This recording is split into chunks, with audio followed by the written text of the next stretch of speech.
My number 4 is again a little in my own little bubble, but it's genuine. I'm not screwing around with this. Lewis Hamilton, Takuma Sato. Takuma Sato, I just picked him because he won this year's Indy 500. But basically, I want Lewis Hamilton in the Indy 500. He's the Formula One driver that dominates Formula One. He's won 6 of the last 7 Formula One titles.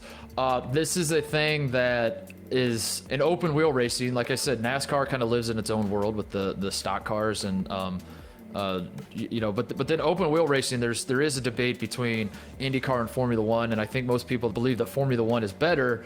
But I will go to my death saying that the Indy 500 is the premier race in this world.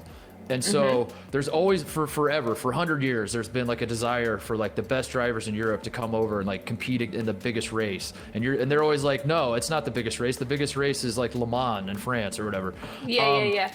So anyway, in 2017, a guy by the name of Fernando Alonso, Formula One driver, comes over to do the Indy 500, and he qualifies 5th, Charlotte.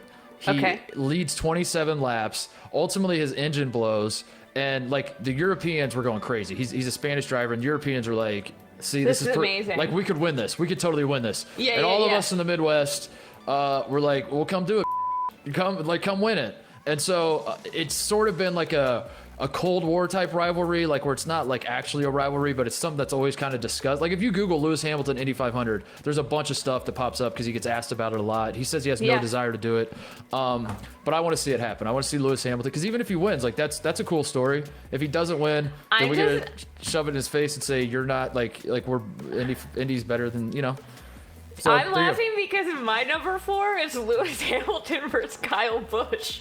Oh my God! What? I'm not kidding you, but I want them in F1 cars. I want to see how Kyle Busch. You want Kyle Busch in F1? In the F1 instead of Lewis Hamilton in a NASCAR. Wait, that is. Damn it. That's amazing. We're on the same page.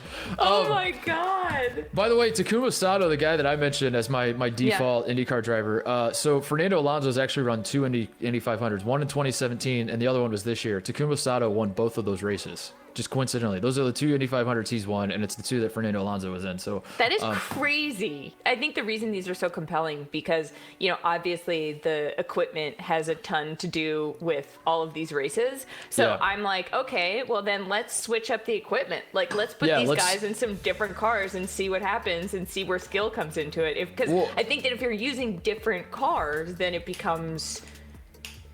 Right. I don't know. Right. I just think it's great. There's been a lot of crossover between Indy and NASCAR, like Tony Stewart, Danica Patrick, Juan Pablo Montoya. Robbie Gordon used to do the double. He'd run the Indy 500. Tony Stewart did too. He'd do the Indy 500 and then fly to Charlotte and do the Coca-Cola 600 in the same day. So cool.